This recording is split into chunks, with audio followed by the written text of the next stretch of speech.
Hey guys, I meant to get a follow-up video on this Walmart deal several days ago, and I'd actually made one.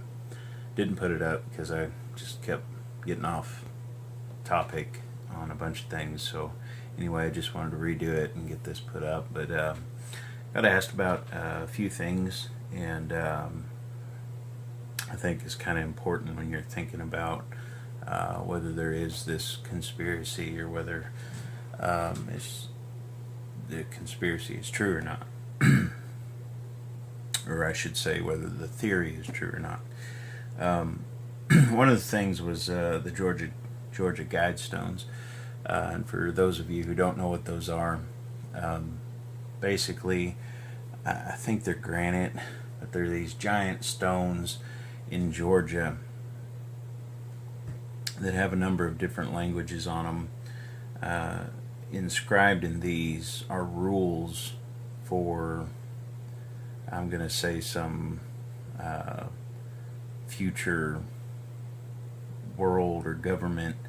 And basically, the biggest concern in these rules was basically to keep the population under 500 million. And if you realize there's well over 7 billion people in the world right now, so population doesn't just dwindle, even with famine and a number of wars and different things going on. So that would involve killing billions of people and keeping that number low afterwards. So the neat thing is that you can bring up the Guidestones and not be called crazy, because they're there for anybody to go and visit. Just look them up on the internet. I'm sure you can find an address for them. And it's not a conspiracy theory. It is a conspiracy. And so there's some living proof set in stone that there are people who are wealthy who want a massive decrease in population. This whole deal, maybe I'll make another video on sometime in the future, this whole deal about the world not being able to sustain the population is ignorant. It's a lie. It's false. You can, and I think it was Virginia, but you could literally physically place every single person, that 7+ billion people in the world, in the state of Virginia. Once you do that, you have the rest of the world to plant, to farm. Not everywhere you're going to be able to, but just the fact that everybody can fit in that small area, and you've got the rest of the farmable world out there. There's so much more to this world than people give credit to when they're talking about that issue. When I was young, sorry about that. When I was young, we traveled from Washington State to Oklahoma in a van, and then to Kansas, over to Pennsylvania. And we traveled about 8,000 miles that summer. And it gives you an appreciation for how vast our country is. And to be able to look at the rest of the world and think of the vastness of it. So many uninhabited places. I mean, a lot of our northern states, Colorado, Utah, Wyoming, North South Dakota, they're not heavily populated, and a lot of our world is not heavily populated. The heavily populated areas are cities, big, massive cities. And so anyway, so it's a lie, and they know it's a lie. They know that They could implement plans to teach people how to farm and not just leave it up to a few charity organizations or churches to try to teach these people or try to help them out. They could help them if they wanted to, as far as governments go. They don't care, though. These third world nations don't have any money. The poorer they are, the easier excuse me, I can't talk, the easier it is for them to exploit the resources the resources that they have. And so why not keep them poor and use what they have? They don't have an incentive to help them.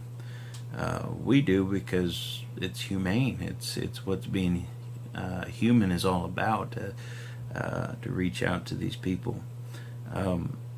So yeah, there is a significant threat there, and it's a global ideology. It is in the United Nations, and you can look this up. They voted, or they passed some measure that stated that the sun does not affect weather. Why would they do that? The sun is one of the chiefest things that affects weather. Well, if they say that, then in their papers and in their ideology, they can be okay with saying that all global warming comes from man. So there is a threat there, and people need to realize it and think about everything that we're signing with the United Nations, a number of different things that we should probably not get into or get involved with, because it's going to directly affect us as individual people. It's not just in this government realm, let them do their thing. It trickles down eventually. The other thing was FEMA camps. I always like to give a little tiny space for the actual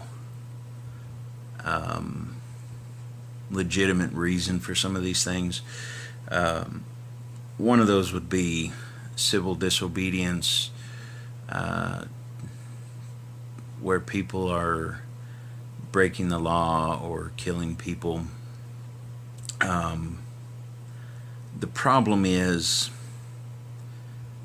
we've seen this kind of recently. We've seen Ferguson, where I believe George Soros has spent a lot of money.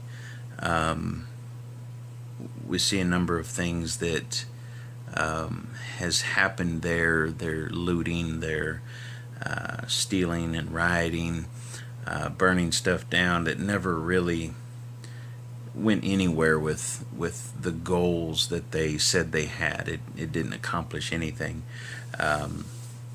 Their Black Lives Matter movement really was to try to further blacks, and that didn't do it. The businesses they were burning down were black businesses, black owners. It didn't help anybody. And so we've seen that. We've seen the violence at the Trump rallies, and we know for a fact that their police in those cities, some of them were called and basically told to stand down, and basically let these people punch people, beat them, chase them, thrash things, break people's property, steal it, and they were allowed to. So if you've got entire groups of people, or in some cases towns, where an entire town is rioting, and not in the good sense. We have a freedom to peaceably assemble. We don't have a freedom to destroy people's property because we're upset. That might be a legitimate reason. Okay, the second thing about a possible legitimate reason for FEMA camps is maybe foreign invasion. If there are some really loyal, faithful elements to our military in the higher up chain of command, that if they were afraid of invasion of some sort, that those camps could be used for enemy forces. Just a possibility. Is it likely? I don't think so. The caskets, thousands and thousands of caskets stacked up. There's video of that. There's only a few explanations that could possibly be there. One of them, I think, could be foreign aid, dealing with famines or different stuff that happens everywhere, really, but especially in foreign countries where earthquakes can kill thousands because of the way their buildings are built. And that's a possibility, but they're not being sent there, so they're sitting there, not being used. So is it likely that that's the case? Probably not. As far as the Hummers, military equipment go at Walmart, the empty, closed Walmarts, well, if there's so many troop movements through the United States, shipping military vehicles, rebuilding, refitting, refabbing different things, coming back from deployment or being sold or being produced. If you're traveling with all these vehicles, the perfect place to go is a store that has shut down and you have a giant empty Walmart. So it's I don't think that that's a big deal, especially when I seen that guy that just was hollering, there it is, and he wouldn't show it. Another one was I seen on a video where they were talking about tanks being at Walmart's. Well, they showed one tank at one Walmart, and that tank was not new. It was very old. So it's just not very credible. It's just ambiguous, is what it is.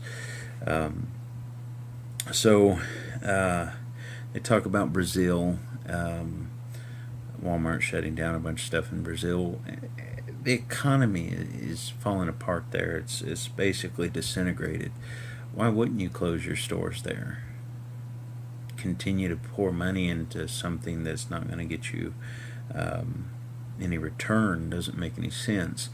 And obviously, from a humanitarian standpoint, it would be nice to try to help them, but that's not what these big corporate leaders are there for, which may also explain a lot of the Walmart's shutting down in the United States is the economy not doing well.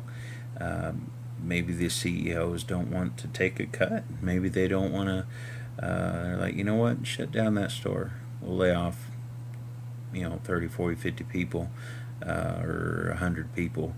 Doesn't matter to us. I'm not taking a pay cut, and that's probably the case in a lot of situations.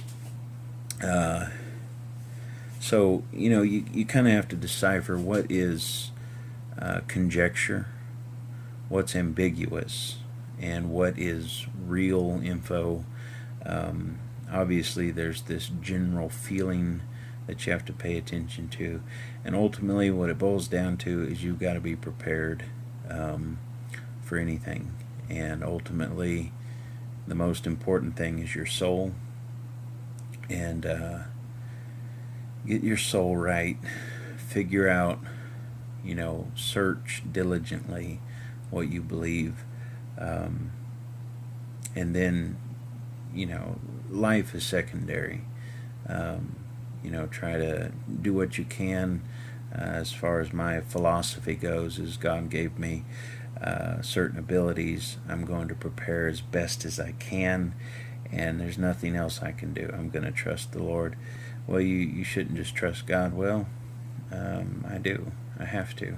And the other side of that is completely trusting Him, not doing what you can, like, well, don't put any gas in your tank because, well, God will fill it. Well, no, He gave you a job. You got to earn money. You got to put your own gas in your vehicle. So, anyway, that's just a little video I wanted to shoot back up there. God bless y'all. Y'all take care.